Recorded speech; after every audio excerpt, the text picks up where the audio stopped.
बातमी आणि बरंच काहीची सुरुवात आपण एका महत्त्वाच्या बातमीनं करणार आहोत। शिंदे फडणवीस सरकारच्या मंत्रिमंडळ विस्तारावरून विरोधक चांगलेच आक्रमक झालेले आहेत। राष्ट्रवादी आणि काँग्रेस पाठोपाठ आता शिवसेनेनं सुद्धा या मंत्रिमंडळ विस्ताराच्या मुद्द्यावरून सरकारला कोंडीत पकडायला सुरुवात केली आहे। दुसरीकडे सरकारनं सुद्धा आता मंत्रिमंडळ विस्ताराच्या हालचाली सुरू केल्या आहेत, पण सध्या तरी विस्ताराआधी राजकारण तापल्याचंच जास्त दिसतंय।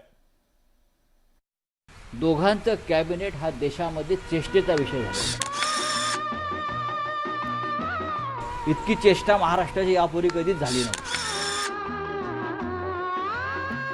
एक दूजे के लिए हा नवीन एक लव स्टोरी लिहिली जाते।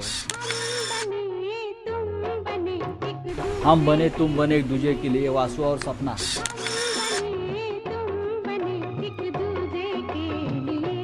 काही करतात। I don't know what to say.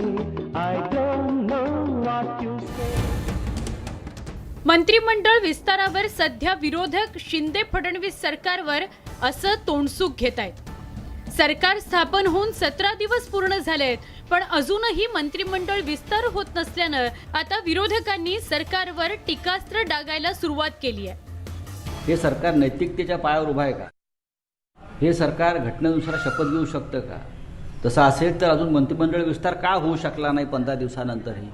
याचं उत्तर महाराष्ट्राला मिळायला हवं। कारण 40 आमदारांमधले अनेक आमदार आहेत, त्यांच्यावरती अपात्रतेची टांगती तलवार आहे। त्यांच्या संदर्भात सुनावणी सुप्रीम कोर्टात सुरू आहे। अशा वेळेला जर शपथ घेतली तर सरकार कोसळेल। 165 आमदारांचं पाठबळ त्यांना विश्वासदर्शक ठरावाच्या निमित्तानं मिळालेला असताना मंत्रिमंडळाचा विस्तार करण्याच्या करता का घाबरतायत? कुणी यांना थांबवलंय? कुठं घोडं पेंड खातंय? हे पण राज्याच्या जनतेला कळलं पाहिजे।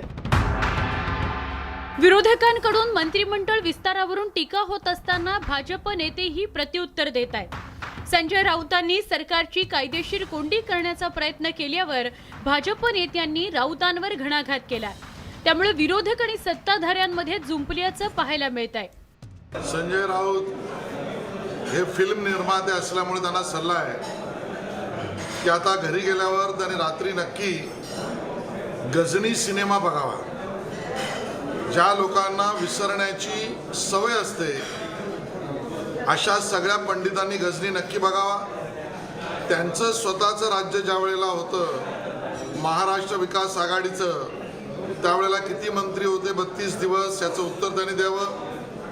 याचा अर्थ त्यांचं सरकारच अनधिकृत होतं का असं म्हणता येईल का? संजय राऊतांनी आतापर्यंत खरं जर पाहिलं तर शिवसेनेचं खूप नुकसान केलेलं आहे आणि मागच्या सरकारला जास्त बदनाम करण्यात, स्वतः मुख्यमंत्र्यांना अंडरमाइन करण्यात त्यांचा मोठा हात आहे।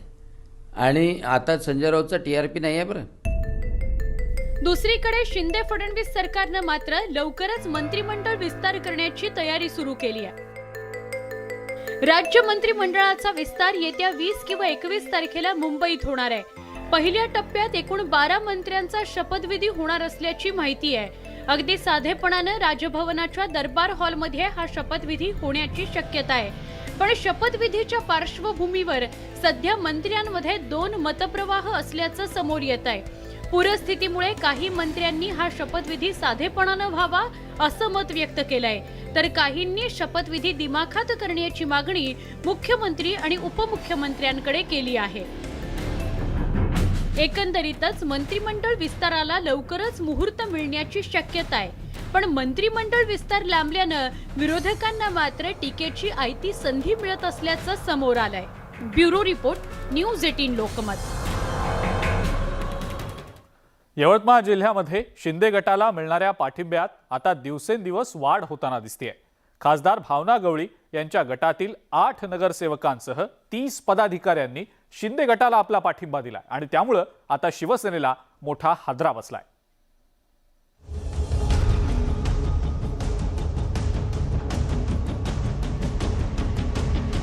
खासदार भावना गवळी यांच्या गटानं उघडपणे शिंदे गटाला साथ दिलेली आहे। 8 नगरसेवकांसह 30 पदाधिकारी शिंदे गटाचा झेंडा हाती घेणार आहेत। भावना गवळींना शिवसेनेनं लोकसभेतल्या प्रतोद पदावरून आधीच हटवलेलं आहे, त्यामुळे आता भावना गवळी सुद्धा शिवसेनेला धक्का देण्याच्या तयारीत आहेत। एकनाथ शिंदे गटाचे ठाण्यातले नगरसेवक राजेंद्र पाठक हे शनिवारपासून यवतमाळ जिल्ह्यातल्या कार्यकर्त्यांची भेट घेत आहेत। शिंदे गटाला पाठिंबा मिळावा यासाठी त्यांची चाचपणी सुरू आहे. शिंदे गटाचं समर्थन करणारे आमदार संजय राठोड यांचे कार्यकर्ते होते, मात्र आता खासदार भावना गवळी यांचे कार्यकर्ते सुद्धा पुढे येऊ लागलेले आहेत. त्यामुळे आता जिल्ह्यात शिंदे गट भक्कम होताना दिसतोय. जसं सेना भवनला पक्षाला उद्धव साहेबांच्या काही जसं सांगतात की बडव्यांनी घेरलं, तसं यवतमाळ शिवसेनेला काही बडव्यांनी या ठिकाणी घेरलेलं आहे असं मला वाटते. कारण कुठलाही निर्णय घ्यायच्या वेळेस पदाधिकाऱ्यांना विश्वासात घेत नाहीत, कार्यकर्त्यांना विश्वासात घेत नाहीत, त्यांचे कामं मोजक्याच लोकांची कामं केली जातात. म्हणून आम्ही आज हा निर्णय घेत आहे आणि आम्ही शिंदे साहेबांनी जो निर्णय घेतलेला आहे, ताई साहेबांनी त्यांच्यासोबत जाण्याचा जो निर्णय घेतला, याला आमचा पाठिंबा देतो. एकनाथ शिंदेंनी बंडाचा झेंडा हाती घेतल्यानंतर त्यांना ठाणे जिल्ह्यातून सर्वाधिक पाठिंबा मिळाला. ठाण्यासह कोकणातले लोकप्रतिनिधी आणि पदाधिकारी शिंदे गटात गेले, तर राज्यातल्या इतर जिल्ह्यांमध्ये शिंदे गटाला फारसा पाठिंबा मिळाला नाही. मात्र यवतमाळ जिल्हा याला अपवाद ठरलाय. आमदार संजय राठोड आणि खासदार भावना गवळींनी शिंदे गटाला साथ दिली आहे. त्यामुळे आता त्यांचे समर्थक सुद्धा उघडपणे शिंदे गटासोबत जाताना दिसतायत. एकेकाळी यवतमाळ जिल्हा शिवसेनेमध्ये आमदार संजय राठोड आणि खासदार भावना गवळी यांचे हे गट सहभागी होते आणि ते एकमेकांच्या विरोधात प्रत्येक ठिकाणी उभे असताना दिसत होते. मात्र आता हे दोन्ही गट शिंदे गटात सामील होत आहे आणि त्यामुळेच नेमकं भविष्यातील राजकारण कसं राहील हे सुद्धा पाहणं गरजेचं राहणार आहे. भास्कर मेरे, न्यूज 18 लोकमत, यवतमाळ. राज्यानंतर आता शिवसेनेच्या महापालिकेचे निर्णय सुद्धा शिंदे फडणवीस सरकारच्या रडारवर आहेत. शिवसेनेचा महत्वाकांक्षी प्रकल्प ई बसेसचं कंत्राट आता रद्द होण्याची शक्यता आहे. यामागचं नेमकं काय कारण आहे पाहूयात या विशेष रिपोर्टमधून.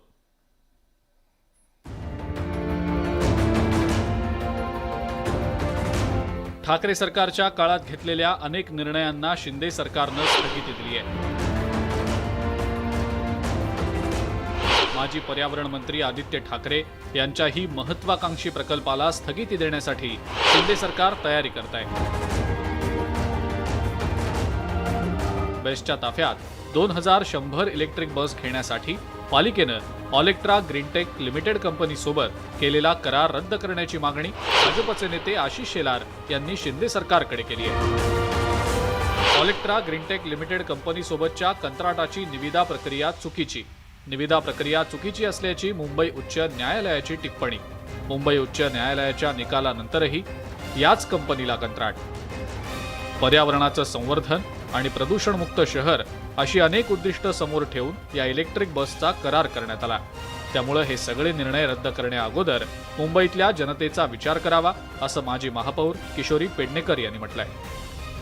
सगळ्या बसेसचं जर एकंदर पाहिलं तर प्रवासी वाढलेत, बेस्टचं संपूर्ण त्याचं असलेलं फायदा वाढलेला आहे आणि असं असताना प्रत्येक निर्णय हा उद्धव बाळासाहेब ठाकरे यांनी चुकीचेच घेतले असा जो काय भास निर्माण करतायत, मला वाटतं किमान लोकांचा विचार करा.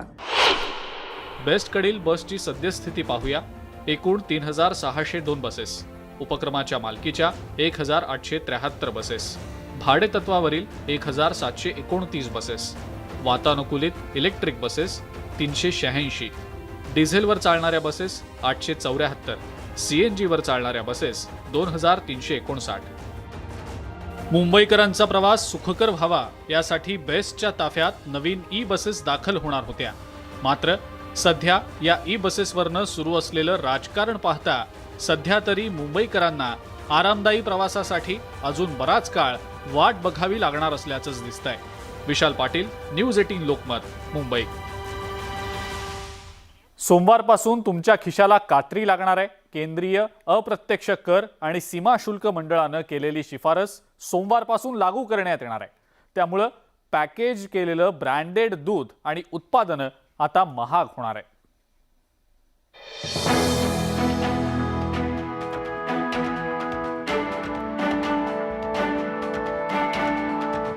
दुग्धजन्य पदार्थांच्या दरात आता वाढ होतीये. प्री पॅकेज केलेले आणि लेबल केलेले मांस आणि मासे, दही, लस्सी, ताक, पनीर, मध आणि धान्य यांच्यावरील जीएसटी सूट आता रद्द करण्यात आली आहे. परिणामी आता या वस्तू खरेदी करण्याकरता 5% दरानं जीएसटी लागू होईल. जीएसटी काउन्सिलनं अन्नधान्य आणि दुग्धजन्य पदार्थांसह विविध खाद्यांवर जीएसटी आकारण्याचा निर्णय घेतलाय. परिणामी सगळ्या प्रकारची कडधान्य किलो मागे 8 ते 10 रुपयांनी महागणार आहेत. डाळींचे दर प्रति किलो मागे 5 ते 10 रुपयांनी वाढणार आहेत. जीएसटी कायद्याच्या अनुषंगानं व्यापाऱ्यांना कायदेशीर पूर्तता करावी लागणार आहे. नवीन तरतुदींनुसार संगणकीय बदल करावे लागणार आहेत. याची झळ छोट्या व्यापाऱ्यांसह सामान्य ग्राहकांनाही बसणार आहे. अन्नधान्य, डाळी, कडधान्य, गूळ, दुग्धजन्य पदार्थ, पोहे, मुरमुरे, आटा, रवा, मैदा या अन्नधान्यावरील जीएसटी आकारणीचा निर्णय स्थगित करण्यात यावा अशी मागणी व्यापाऱ्यांनी केली आहे. जीएसटी लागू करताना एक देश एक कर संकल्पना राबवण्यात आली होती. बाजार समित्यांकडून व्यापाऱ्यांना सेसची आकारणी केली जाते. सेस रद्द करून जीएसटी आकारण्यात यावा अशी मागणी व्यापाऱ्यांकडून सातत्यानं करण्यात येते. एलईडी लाईट, फिक्स्चर आणि एलईडी दिवे यासाठी जास्त पैसे द्यावे लागणार आहेत. या वस्तूंवर आता 18% जीएसटी भरावा लागणार आहे. यापूर्वी 12% जीएसटी होता. ब्लेड, चाकू, पेन्सिल, शार्पनर, चमचे, काटे इत्यादींवरील जीएसटी 18% करण्यात आलाय. एकंदरीतच आता खाद्यान्न असो किंवा शैक्षणिक साहित्य या सगळ्यासाठी तुमच्या खिशावर अतिरिक्त भार पडणार आहे. Bureau report, news 18 Lokmat. Ratnagiri जिल्ह्यातल्या परशुराम घाटात दरड कोसळत असल्यानं तिथला धोका आता आणखीन वाढलाय. घाट माथ्यावरील परशुराम आणि घाटाच्या पायथ्याशी असलेल्या पेढे परशुराम या 2 गावातल्या तब्बल 70 कुटुंबांना मोठा धोका निर्माण झालाय. या 70 कुटुंबांना आता स्थलांतरित होण्याची नोटीस बजावली गेली आहे. केला आहे त्याच्यानंतर काहीच काम केलेलं दिसत नाही. जिथे ज्या ठिकाणी JCB वाला चालक गाडला गेला होता त्या ठिकाणी जी माती आली आहे तिथे अजूनही घसरगुंडीसारखा प्रकार आहे. म्हणजे डायरेक्ट डोंगरावरून जे दगडधोंडे येणार आहेत खाली ते गाड्यांवर येणार आहे. जर कॉन्ट्रॅक्टर आणि प्रशासन म्हणते की आम्हाला तुमच्या सेफ्टीची काळजी आहे तर मग 10-15 दिवसात ती माती का काढली गेली नाही?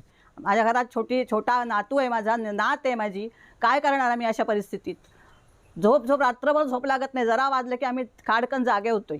सरकारमुळे घाट पोखरल्यामुळे आज आमची ही अवस्था झाली. अतिशय वाईट अवस्था आहे आमची. कोणी आम्हाला वाली राहिलेलं नाही आहे. तर बरोबर 8 दिवस घाट बंद होता. काही आम्हाला मिळत, डॉक्टरकडे जायचं म्हणलं तरी सुद्धा आम्हाला जाता येत नव्हतं. ग्रामस्थांना ज्या ठिकाणी स्थलांतरित होण्यास सांगितलं त्या ठिकाणी कोणत्याही सुविधा नाहीयेत. त्यामुळे ग्रामस्थ त्यांच्या घरी जीव मुठीत घेऊन थांबलेत. तर गावातील 2 शाळा 15 दिवसांपासून बंद असल्यानं विद्यार्थ्यांचं शैक्षणिक नुकसानही होत आहे. शाळा कधी सुरू होणार याविषयी कोणतीही माहिती मिळालेली नाही. परिणामी अभ्यासक्रम कसा पूर्ण करायचा असाही प्रश्न विद्यार्थ्यांसमोर निर्माण झालाय. गेले 10 दिवस माझी शाळा बंद आहे, त्यामुळे मला अभ्यास करता येत नाहीये. ऑनलाईन अभ्यास येतोय तो आम्हाला एवढा समजत नाही. त्यामुळे बाकीची सगळी मुलं शाळेत जात आहेत, आम्हाला जाता येत नाहीये, तर आमचं नुकसान होतंय. माळीण गावात झालेल्या दुर्घटनेची पुनरावृत्ती इथं होण्याची भीती ग्रामस्थांमध्ये पसरली आहे. दरडी कोसळत असल्याने ग्रामस्थांच्या भीतीत भरच पडतीये. त्यामुळे प्रशासनानं यावर तोडगा काढण्याची गरज निर्माण झाली आहे. 70हून अधिक लोकांना तात्काळ पुनर्वसनाचं जे नोटीस आहे हे शासनानं दिलं होतं. मात्र हे शासन फक्त कागदी घोडेच नाचवत आहे. पुनर्वसनाची कुठल्याही प्रकारची व्यवस्था या ठिकाणी केली गेली नाही. आणि आज जर परिस्थिती अशी आहे की हा परशुराम घाट बंद आहे आणि इथले जे लोक आहेत ते जवळपास 50 ते 60 कुटुंब अक्षरशः रात्र जागून काढत आहेत. आणि जीव आपला जे भय इथलं संपत नाही अशा प्रकारे जीव मुठीत घेऊन जगताना पाहायला मिळते. चंद्रकांत बनकर, न्यूज 18 लोकमत, खेड, रत्नागिरी. ऐन पावसाळ्यातही बुलढाणा जिल्हा हा तहानलेलाच असल्याचं एकंदरीत चित्र दिसतंय. 26 गावात भर पावसाळ्यात टँकरनी पाणी पुरवठा अजूनही सुरूच असल्याचं दृष्टीस पडतं. या 26 गावातल्या नागरिकांना आजही पाण्यासाठी पायपीट करावी लागते. पाहुयात याचाच आढावा घेणारा हा विशेष रिपोर्ट. पावसाळा सुरू होऊन जवळपास 1 महिन्यांहून जास्त कालावधी लोटलाय. गेल्या आठवड्यापासून राज्यात आणि बुलढाणा जिल्ह्यातल्या काही भागात रिमझिम पावसाला सुरुवात झाली आहे, त्यामुळे काही प्रमाणात नदी आणि नाल्यांना पाणी आलेलं आहे. मात्र अद्यापही जिल्ह्यातल्या काही गावांमध्ये भर पावसाळ्यातही पाणी टंचाईचं चित्र आहे. जिल्ह्यातल्या 26 टंचाईग्रस्त गावांना ऐन पावसाळ्यात टँकरद्वारे पाणी पुरवठा करण्यात येतोय. पाण्याच्या समस्या बायाकडून पूर्ण कामधंदे सोडून दुपारून जावं लागते, संध्याकाळ होते पाणी आणायला. या गावकऱ्याची काळजी घ्यावी. यावर्षी पावसाळा सुरू झाल्यानंतर या गावातली पाणी टंचाई दूर होईल अशी अपेक्षा होती. मात्र आता पावसाळा सुरू होऊन जवळपास 1 महिन्याहून जास्त कालावधी लोटल्यानंतर सुद्धा जिल्ह्यातली 26 गावं अद्यापही तहानलेली आहेत. या गावांची तहान भागवण्यासाठी तब्बल 26 टँकरद्वारे भर पावसाळ्यात पाणी पुरवठा सुरू आहे. पुरातूनच पाण्याला यावं लागतं. लहान लहान मुलं बाळ घर राहतात. शेतातून आले की घरी पाण्याला यावं लागतं. आपुटाले पाहून लवकर पाण्याचा त्रास सोडावा आणि हा रस्ता दुरुस्त करून द्यावा. बुलढाणा जिल्ह्यातल्या पाणी टंचाईग्रस्त गावांवर एक नजर टाकूया. बुलढाण्यातली 12 गावं, चिखलीतली 5 गावं, मेहकरमधली 5 गावं, देऊळगाव राजामधली 2 गावं, लोणारमधलं 1 गाव आणि नांदुरामधलं 1 गाव. साहेब आम्हाला रस्ता पाहून घ्या तुम्ही. पाण्याची लय अवघड आहे. आम्हाला पाणी आणावं लागतं. पूर येताना दिले आमच्या मोतारा कोतारा आम्ही कसं जा पाण्याले. आमची सोयता लावा पाण्याची. मुंबई आणि कोकणासह राज्यात सगळीकडेच पावसानं दमदार हजेरी लावलेली आहे. मात्र विदर्भातल्या बुलढाणा जिल्ह्यातल्या तब्बल 26 गावांमध्ये ऐन पावसाळ्यात टँकरवर अवलंबून राहण्याची वेळ आलेली आहे. राहुल खंडारे, न्यूज 18 लोकमत, बुलढाणा. पावसाळा म्हटलं की डोंगरांच्या कुशीमधनं कोसळणारे धबधबे डोळ्यात साठवून ठेवण्यासाठी पर्यटकांची पावलं आपोआपच दऱ्याखोऱ्यांकडे वळू लागतात. पश्चिम घाटामधील निसर्गाचा एक मोठा आविष्कार असलेला ठोसेघर धबधबा आता ओसंडून वाहू लागलाय.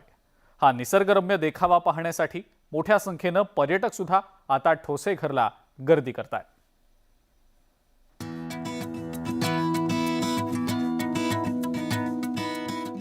हिरव्यागार झालेल्या डोंगर रांगा, डोंगरांच्या कपारीतून कोसळणारा धबधबा, जोरदार वाऱ्यामुळे धबधब्यातून दूरवर उडणारे पाण्याचे तुषार आणि मधूनच डोंगरा पल्याडहून येणारं जाणारं धुकं.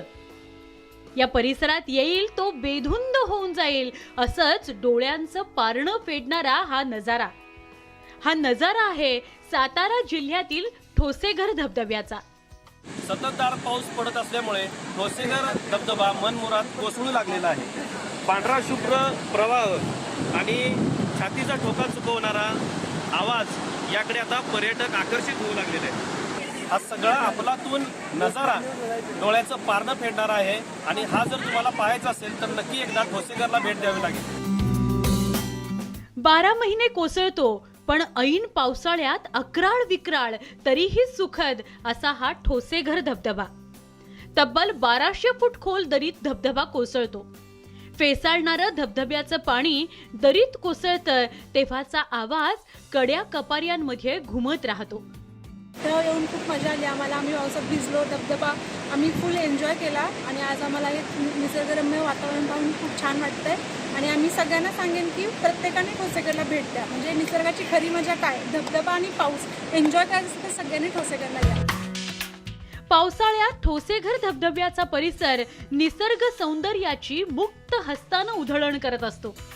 हिरवा शालू ल्यालेले डोंगर, रंगीबेरंगी रानफुलं, बेधुंद वाहणारा वारा पर्यटकाला मोहून टाकायला जणू सज्जच असतो. आम्ही खूप एन्जॉय केलेला आहे. इथे पावसात खूप मस्त वाटतंय आणि धबधब्याचा नजारा बघायला खूप मस्त वाटतंय.